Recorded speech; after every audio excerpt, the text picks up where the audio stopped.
The first sign that something was wrong was not jealousy. It was how calm she was when I lied.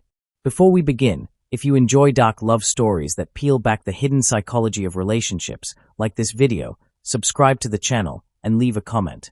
Your engagement tells the algorithm to push stories like this to more people, and it keeps stories like this alive.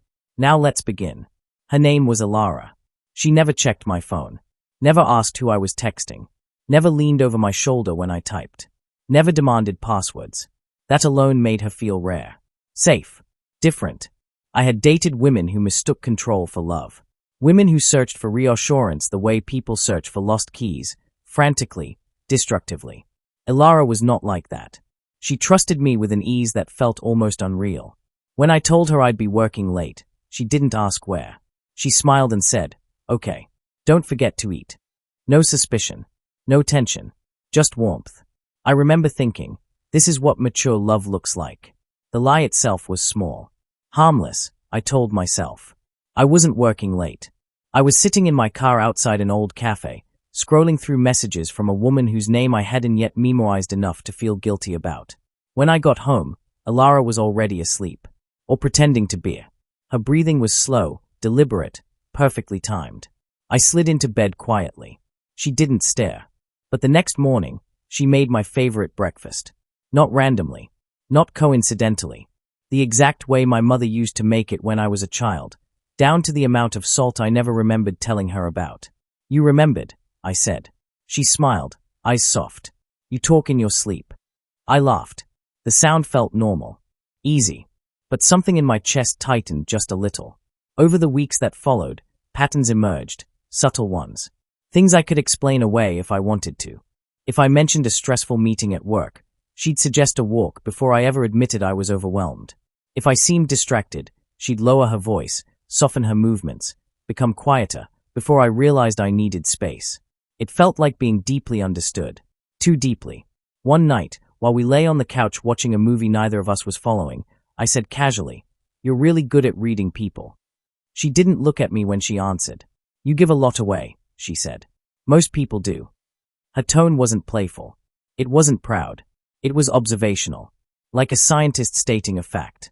Still, I ignored the discomfort. Love teaches us to reinterpret warning signs as virtues. We rename fear intimacy. We rename unease connection. And Ilara loved me quietly, intensely, correctly.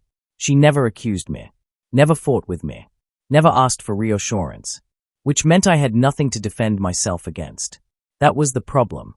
When I cancelled plans last minute, she said, "That's okay," and meant it. When I forgot important dates, she reminded me gently, weeks later, when the memory could no longer be repaired. She didn't react. She recorded. I started to feel it then. Not fear. Not yet. Awareness. The sense that I was being noticed in a way that had nothing to do with romance. Like my habits were being studied. Like my moods were data. One evening, I came home unusually early. I hadn't warned her. I wanted to surprise her. The apartment was quiet. She was sitting at the dining table with her laptop open. No music. No TV. Just silence and the soft tapping of keys.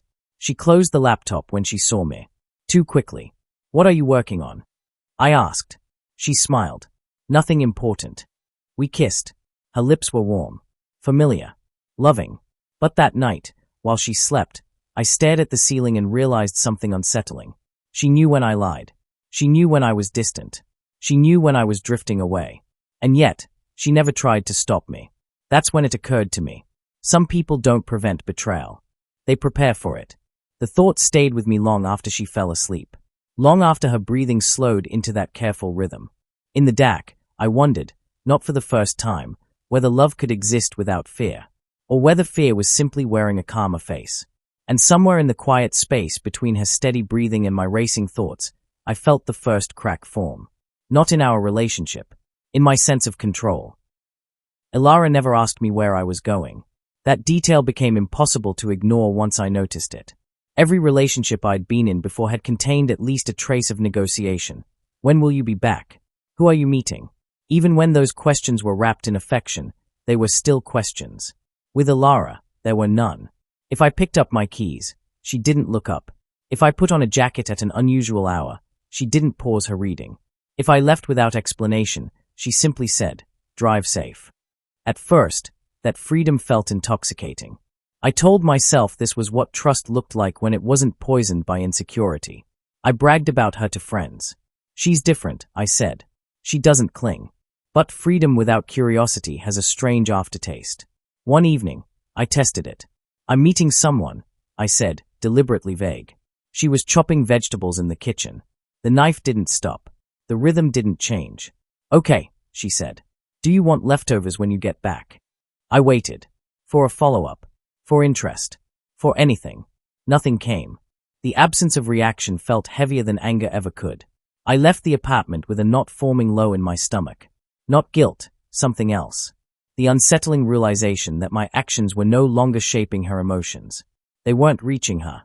That night, the cafe felt louder than usual. The woman across from me talked, laughed, leaned in close. But my attention kept slipping away, pulled back toward the quiet space I'd left behind. When I returned home, it was past midnight. Elara was awake. She was in bed, reading, glasses perched low on her nose. She looked up when I entered, her expression softening in that familiar way. "You're back," she said. "Not finally. Not where were you? Just a statement of fact." I nodded. "Sorry it's late." She marked her page and set the book aside. "Did you have a good time?" The question was gentle. Neutral. "Yes," I said. Another lie. This one larger. She studied my face for half a second longer than usual. Then she smiled. "I'm glad." That was it. No tension. No suspicion. No emotional consequence. I lay awake long after she fell asleep, replaying the moment. Something about it felt wrong, not because she doubted me, but because she didn't need to. Over the next few days, I noticed how carefully she avoided asking questions that would corner me into honesty. She never asked why I was tired. Never asked who I was texting. Never asked what had changed. Instead, she adjusted herself around my behavior like water around a stone. If I grew distant, she became warmer. If I grew affectionate, she stepped back slightly. Always balanced. Always measured. One afternoon, while we folded laundry together, I finally asked, "Don't you ever wonder what I'm doing when I'm not here?" She folded a shirt with slow precision, smoothed the fabric, stacked it neatly. "Wondering doesn't change anything," she said. Her tone wasn't defensive. It was philosophical. I laughed awkwardly. "That's very calm." She looked up then, meeting my eyes fully. People think questions bring them closer to the truth. Most of the time, they just teach others how to lie better. The words landed heavier than she seemed to intend. I wanted to ask what she meant. I didn't, because part of me suspected the answer would make things worse. That night, I dreamed I was being followed, not by a person, but by a presence. Something quiet. Something patient. No matter how fast I moved, it stayed the same distance behind me. When I woke, Elara was already gone. On the kitchen counter, she'd left a note. "Hope today is kind to you." No signature. No heart. Just the sentence. At work, I found myself scanning crowds, suddenly aware of how predictable my routines were. The same coffee shop. The same streets. The same pauses in my day. I told myself I was being paranoid. But when I got home that evening, Elara handed me a cup of tea I hadn't asked for. "Chamomile," she said. "You get restless on days like this." I stared at the cup. "Days like what?" She hesitated, just long enough for me to notice. "Like today." That was when it struck me with chilling clarity. She wasn't asking questions because she didn't need answers. She already knew the patterns. And patterns, once learned, don't require permission. As I sipped the tea, a new thought crept in, slow, unwelcome, impossible to dismiss. If Elara wasn't trying to stop me from leaving, what, exactly, was she waiting for? Silence can be louder than confrontation. I learned that from Elara. After the tea incident, I became hyper-aware of her presence, not in the obvious ways, but in the negative space around her. The things she didn't say. The reactions she didn't have. It was like living with a mirror that reflected everything except guilt. I tried to provoke her once. Not cruelly. Just enough to see if the calm would crack. "I might be moving soon," I said one night as we cleaned up after dinner. "Closer to work." She dried a plate slowly, then placed it on the rack. "Oh," she said. "That makes sense." No pause. No fear. No questions about us. I watched her carefully, waiting for the follow-up that never came. You don't mind? I asked. She turned to me then, her expression thoughtful rather than hurt. Why would I mind? The answer was perfectly reasonable. That's what terrified me. A week later, she stopped touching me first. The change was subtle. So subtle I doubted it at first. She still kissed me goodbye. Still leaned into me when we watched TV. But the initiation was gone. I found myself reaching for her more. Not because I missed intimacy, but because I needed proof that I still mattered enough to be wanted. When I mentioned it, casually, she tilted her head. I didn't want to pressure you. I never said I felt pressured. I know, she replied. That's why I adjusted. Adjusted. The word echoed in my mind long after the conversation ended. It dawned on me that Alara didn't respond to my emotions. She preempted them. She removed friction before it could exist. There was no conflict because conflict requires resistance. She was smooth, accommodating, always one step ahead. And that made me uneasy in a way I couldn't articulate. One afternoon, while she was in the shower, her phone buzzed on the nightstand. I froze. She had never once hidden her phone from me. Never angled the screen away. Never flinched when a notification came through. I told myself I wouldn't look. Then I told myself that curiosity was natural. I glanced at the screen. No lock. No message preview. Just a reminder notification. Tuesday, review. Review what? My heart thudded harder than it should have. I put the phone down exactly as I'd found it. When Alara emerged from the bathroom, hair damp, towel wrapped loosely around her, she didn't check the phone. She already knew I'd seen it. That certainty settled over me without evidence, but it felt true. That night, I couldn't sleep. I replayed our conversations, searching for cracks. For signs of insecurity I might have missed. I found none. Only consistency. Too much of it. At 2:14 a.m., I heard her shift beside me. You're awake, she said softly, eyes still closed. Yes, I admitted. You're thinking about leaving. The words hit me like a physical blow. I sat up. What? She opened her eyes then, calm and steady. No accusation in her gaze. Not tonight, she continued. Not yet. But soon. How could you possibly know that? I demanded. She watched me for a long moment, as if deciding how much truth I could tolerate. People announce their exits long before they go, she said. They just don't realize they are speaking. A chill ran through me. You sound like you've rehearsed that, I said. She smiled faintly. I've had time. The room felt smaller. The air thicker. For what? I asked. For you to arrive at the conclusion you're pretending not to reach. I didn't respond. I couldn't. She rolled onto her side, turning her back to me. The conversation, apparently, was over. But sleep didn't come. Instead, a new understanding took shape, slow and disturbing. Alara wasn't afraid of abandonment. She was oriented toward it, as if everything she did was designed not to prevent loss, but to observe it, to document it, to understand it in real time. And the most unsettling part, I was beginning to suspect that my leaving wouldn't break her. It would complete something. As I lay there in the dark, listening to her even breathing, one thought pulsed louder than the rest. If she wasn't trying to keep me, then what role had I already played? The first proof came by accident. I wasn't snooping. At least, that's what I told myself. I was looking for a charger in the spare room, Alara's quiet space. The one she used when she needed to think. I had never asked what she thought about in there. I had never been invited. A thin layer of dust coated the shelves, except for one drawer that looked used. Frequently, I hesitated, hand hovering. The room felt colder than the rest of the apartment. Or maybe that was just me. I opened the drawer. Inside was a single notebook. No lock. No hiding place. Just resting there, as if meant to be found when the timing was right. My name was written on the cover. Not large. Not decorative. Just neat, precise handwriting. I should have closed it. I didn't. The first page wasn't dated. It wasn't emotional. It wasn't angry. It was observational. Baseline behavior. Calm when lying. Faster speech. Minimal eye contact. Left shoulder tenses. My throat went dry. I flipped the page. Deviation number 1. Began withdrawing affection after emotional duplication elsewhere. Increased solitude. Predictable guilt cycle. Page after page followed the same structure. No insults. No judgments. Just data. Times I'd come home late. Moments I'd been distant. Changes in tone I didn't know I'd made. She had been documenting me. Not as a lover. As a pattern. I heard the front door open. Panic surged through me, sharp and immediate. I shoved the notebook back into the drawer and closed it just as Ilara's footsteps reached the hallway.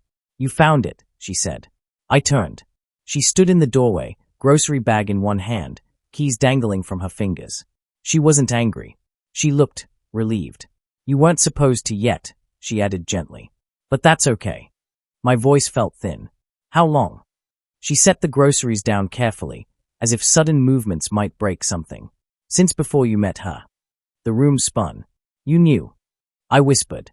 "I knew you would," she said. "Eventually." "That doesn't answer the question." She studied me, not with fear, not with betrayal, but with curiosity. "You didn't fall in love with her because of who she is," Ilara continued. "You fell in love with the version of yourself she reflected. That was always going to be temporary." My heart hammered. "Why would you stay with me if you knew?" She smiled sadly. "Because people reveal their truest selves when they think they are unobserved." I took a step back. "This isn't normal." "No," she agreed. "It's accurate." I wanted to yell, to accuse her, to turn this into something simpler, something with clear villains and victims. But the problem was this. Everything she'd written was true. "You tracked me," I said. "I learned you," she corrected. "There's a difference." She stepped closer, her voice softening. "I never tried to stop you. I wanted to see how you'd choose when nothing was demanded of you." The realization hit me then, harder than any accusation could have. She hadn't been waiting for me to change. She had been waiting for me to confirm. "What happens now?" I asked. Her eyes met mine, steady and unblinking. "Now," she said, "you decide whether you want to be honest. Or just predictable." The silence that followed felt heavier than anything she'd said. I left the room without another word, my mind racing, my chest tight with a new emotion that finally had a name. Not fear. Exposure. Because once someone sees you clearly, you can never go back to being invisible. I didn't leave that night. I told myself it was because I needed time to think. Because running would only confirm her theory. Because staying felt like reclaiming control. None of those were true. I stayed because leaving would have meant admitting she was right. Ilara didn't bring up the notebook again. She didn't ask how I felt about it. She didn't apologize. That silence was deliberate, an empty space I was expected to fill on my own. The next morning, she behaved exactly the same. Coffee, prepared the way I liked it. A quiet "have a good day." A kiss on the cheek, light and unpossessive. No tension. No aftermath. That unsettled me more than any confrontation could have. At work, I couldn't focus. The office felt artificial, filled with people pretending their actions weren't predictable, that their choices were spontaneous rather than rehearsed. I kept thinking about the notebook, how neatly my life fit into categories. Baseline behavior. Deviation. Confirmation. Had I always been this transparent? By the time I got home, I had convinced myself of one thing. I needed to regain leverage. That evening, I told her the truth. Not all of it. Just enough to feel brave. "I've been seeing someone else," I said. The words sat between us like a test. Ilara paused, fork midair. She placed it down gently and looked at me. "I know," she said. No anger. No shock. Just acknowledgement. Something inside me snapped. "You're not even upset." I demanded. "I am," she replied. "Just not in the way you expect." "Then how?" She considered the question, as if choosing language carefully. "I'm disappointed in the efficiency of it." My hands clenched. "Efficiency? You followed the shortest possible path to self-justification," she said. "Most people do." I stood up, chair scraping loudly against the floor. "You're talking like this is an experiment." She didn't deny it. "I offered you freedom," she said quietly. "You used it to confirm your limits." I laughed, a sharp, humorless sound. "So what? This was all some kind of test." "No," she said. "It was an observation." "There's a difference." I snapped. "Yes. Tests interfere. Observations don't." That was when I understood the trap I'd walked into. There was no version of this where I won. If I stayed faithful, she would have documented restraint. If I cheated, she documented inevitability. If I left, she would document conclusion. Every path led to confirmation. "You never gave me a choice," I said. She stood slowly, meeting my eyes. "I gave you nothing but choice. You just wanted it to come with absolution." The words burned because they were precise. I felt suddenly exhausted. exposed in a way that had nothing to do with nudity or vulnerability. "What do you want from me?" I asked. She hesitated, for the first time since I'd known her. "I wanted to know if love could survive without illusion," she said finally. "Now I know." "And?" I asked. Her gaze softened, not with pity, but with closure. "And now we reach the part where people usually mistake honesty for redemption." I swallowed. "Isn't it?" She shook her head. "Honesty just clarifies the damage. It doesn't undo it." Silence filled the room again. Familiar. Heavy. I realized then that I was waiting for permission, for forgiveness, for direction. She gave none. Because the cruelest thing Alara had done wasn't watching me. It was letting me believe I was still choosing, when every choice only revealed who I already was. That night, I slept on the couch. And for the first time, she didn't adjust. She let the distance remain. The distance didn't close. That was the first thing I noticed. Days passed, and Alara didn't reach across the gap I'd created. No late-night talks. No attempts at repair. No emotional bargaining disguised as understanding. She treated the space between us like a fixed variable. Measured, not mourned. We moved around each other with a politeness that felt surgical. Conversations became efficient. Necessary. Almost professional. Dinner's in the fridge. "I'll be home late. Did you see the mail?" "No we're. No us. Just logistics." At first, I told myself this was maturity. That not all relationships needed dramatic conflict to survive. But the truth pressed in slowly. Conflict is proof that someone still wants influence. Alara had withdrawn hers. One evening, I came home earlier than expected. The apartment lights were dim, the air quiet. I heard her voice in the spare room, soft, controlled. Not on the phone. Reading. I stood in the hallway, listening. "Phase 3, she said aloud. Subject exhibits increased agitation when behavior is acknowledged rather than challenged. Withdrawal used as self-preservation. Predictable. My stomach dropped. I pushed the door open. She turned calmly, not startled in the slightest. The notebook lay open on the desk. She didn't try to hide it. "You're recording this too?" I asked. She nodded. "Yes." "Why?" My voice cracked despite my effort to keep it steady. "Because this is where people usually change their story," she said. "I wanted to see if you would." I laughed bitterly. "You're documenting my breakdown." "No," she corrected. "I'm documenting your response to accountability." "That's not love," I said. She looked at me then, not defensively, not coldly, but with something like disappointment. "Love isn't blindness," she said. "It's clarity without control." "Then why does this feel like punishment?" "Because you're used to consequences arriving as anger," she replied. "Not absence." The words landed hard. I realized then that the silence wasn't accidental. It was instructional. The less she reacted, the louder my internal noise became. My thoughts spiraled without her anchoring presence.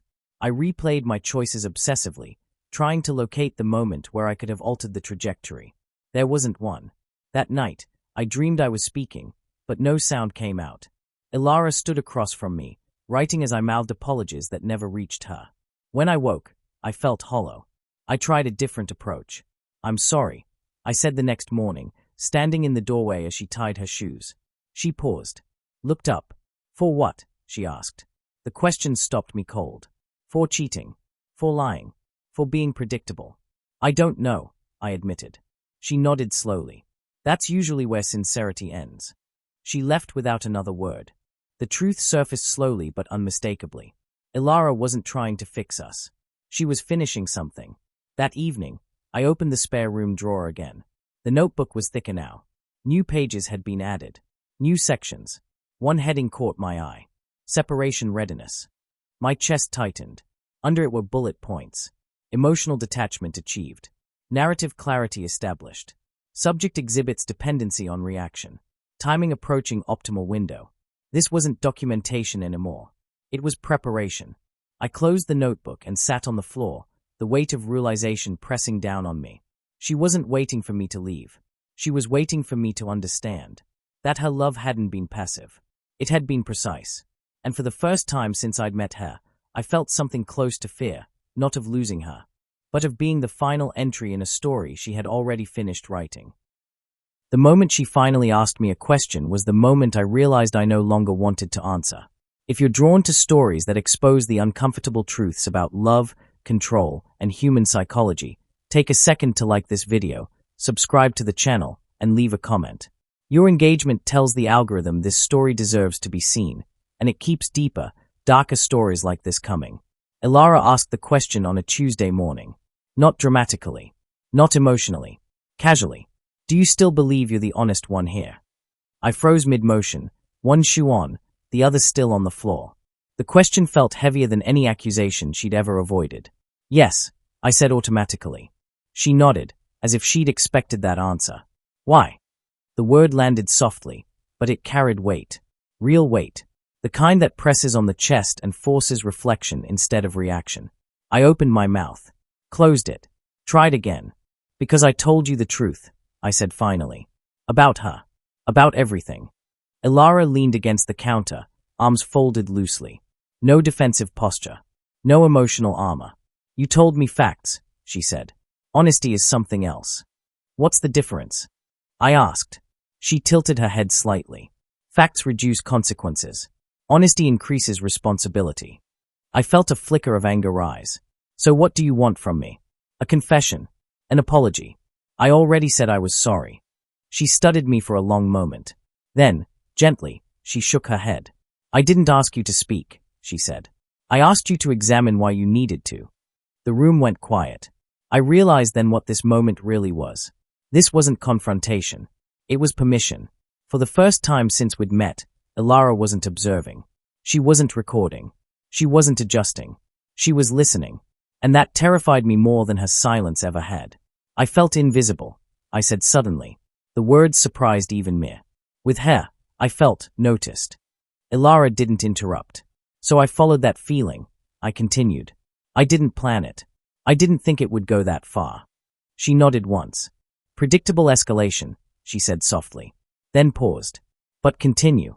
The calmness in her voice dismantled me. You never needed me, I said, my voice cracking. You never clung. You never chased. I didn't know where I stood with you.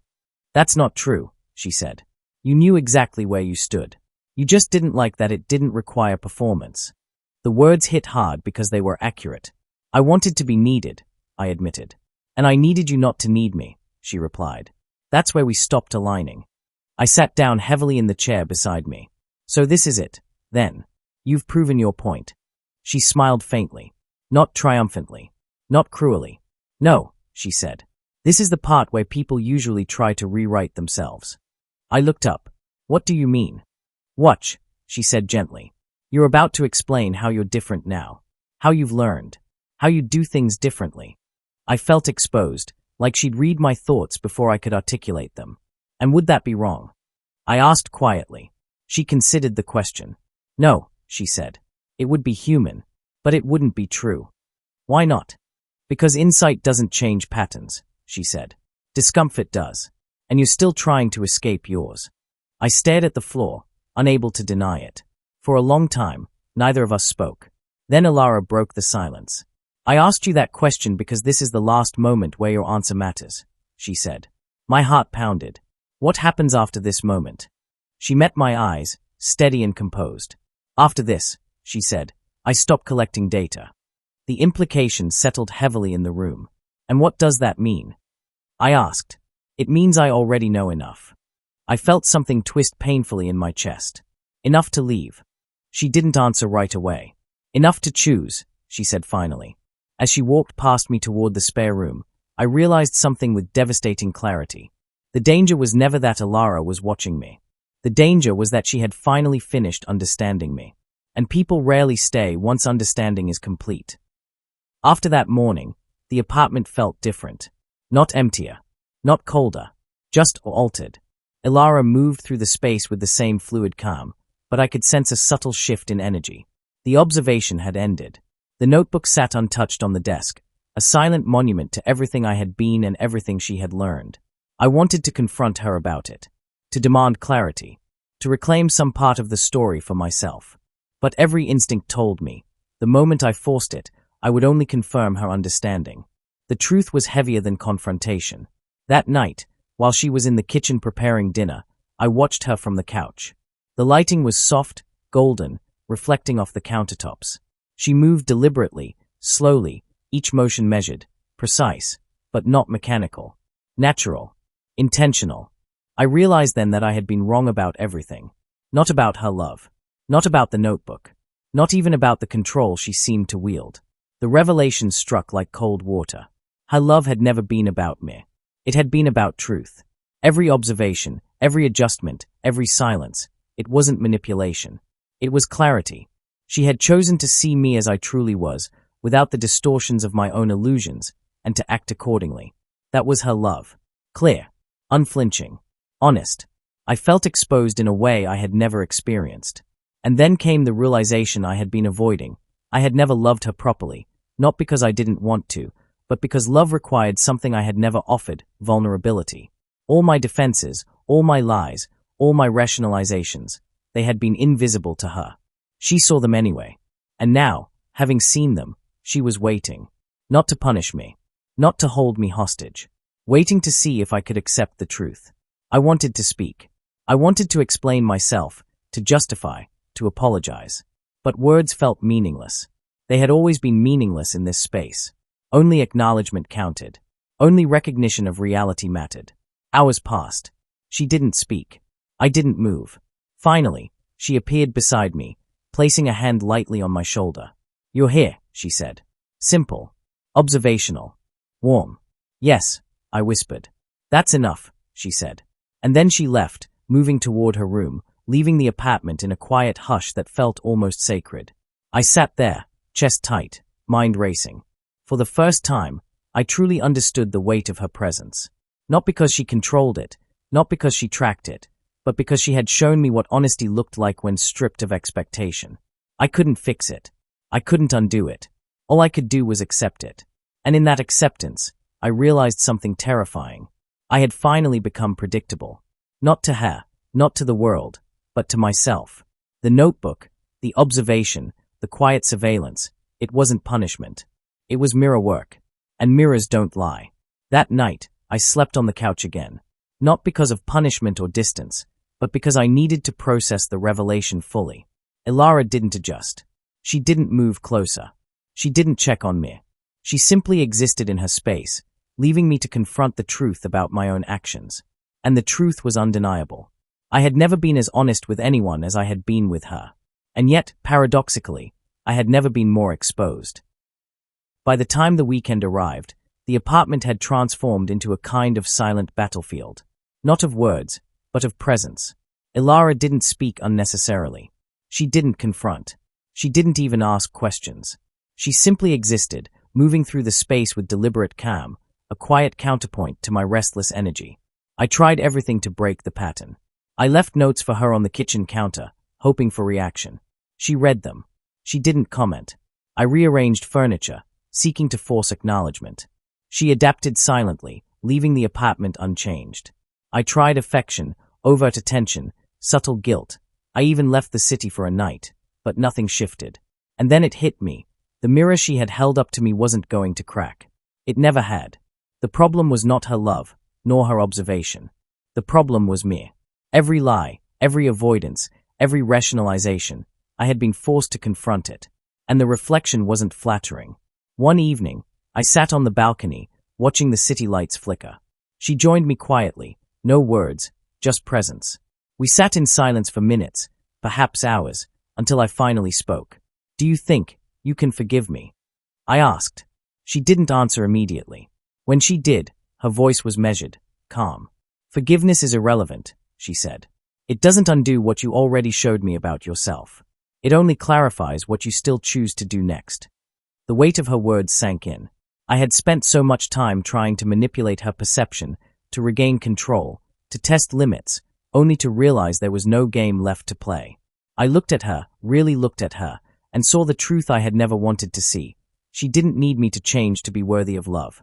She simply observed, and in that observation, she offered me the harshest gift imaginable, clarity. "You've seen me," I whispered, voice tight. "All of me. I've seen what you let yourself hide," she said. "And now you see it too." I shivered, partly from fear, partly from the raw exposure. I had always believed that love involved protection, forgiveness, and patience. But with Elara, love was something else entirely. It was honesty, unflinching, relentless, and I had nowhere left to hide. As the night deepened, I realized that our dynamic had shifted. The observation, the notebook, the calculated silences, they were no longer weapons or tests. They were mirrors. And I was the one being reflected, forced to face the patterns I had avoided my entire life. For the first time, I understood the paradox. The closer someone watches, the more freedom they actually give. Freedom not to lie, not to perform, but to recognize oneself fully. Elara stood up, stretching lightly. "I'll leave you to think," she said. I nodded, unable to speak. As she disappeared into the apartment, the realization settled over me like a weight I could not lift. I wasn't afraid of her anymore. I was afraid of myself. And in that fear, I found the first true spark of understanding, maybe even love, that had nothing to do with illusion, control, or performance. The morning was quiet, too quiet, and it carried with it a weight I had been avoiding for weeks. The air in the apartment was still, the kind of stillness that demanded attention. I could hear my own heartbeat, loud and irregular, each beat reminding me that this was no longer a game. No lies, no observation, just truth. Elara emerged from her room, calm as always, carrying a cup of tea.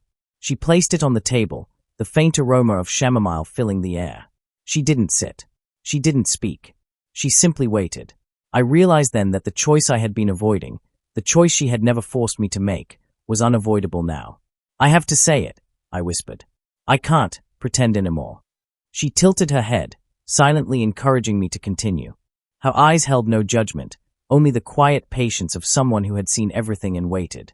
"I've never been honest with anyone like this before," I said, my voice breaking. "Not really. I've lied, I've rationalized, I've manipulated, everything. But with you, I can't hide. I can't pretend.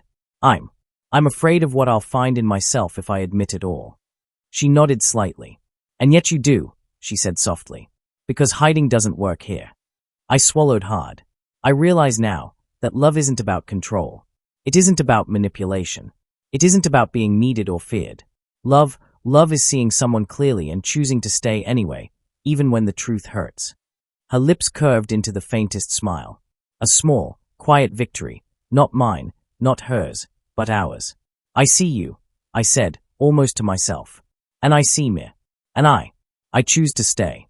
Not because I have to, not because you demanded it, but because I want to, even knowing who I am, even knowing what I've done." The room was silent again, but this time, it felt different. Not oppressive, not analytical, not observational. It felt like release. Like two people finally standing in the same reality, fully exposed, fully human. Elara finally sat across from me, the notebook untouched. She didn't need it anymore. Its purpose had been fulfilled. The observation was over. The clarity was complete. "You understand now," she said. "And you've chosen truth. That is everything." I nodded, chest tight, eyes watering. For the first time, I felt the depth of what it meant to be truly seen, and to choose to remain. And in that moment, I knew love was never about perfection. It was about honesty, courage, and the willingness to confront the parts of ourselves we fear most. Elara reached across the table, lightly touching my hand. No words, no demands. Just presence. And that presence, the calm, unwavering, unflinching presence, was more powerful than anything I had ever known. For the first time, I felt safe. Not because she was gentle, not because she forgave, not because she adjusted to me, but because I was finally facing myself with someone who refused to let me hide. And as the sun filtered through the window, soft and golden, I realized something profound. We had both been observing, both been learning, both been waiting for the truth to surface. And now it had. I didn't need to escape. I didn't need to perform. I didn't need to hide. I only needed to be honest. And that was enough. If this story gripped you, left you thinking, or gave you chills, don't forget to hit that like button, subscribe for more deep psychological love stories, and leave a comment sharing your thoughts. Your engagement helps these stories reach those who need to see the truth behind love, control, and human behavior.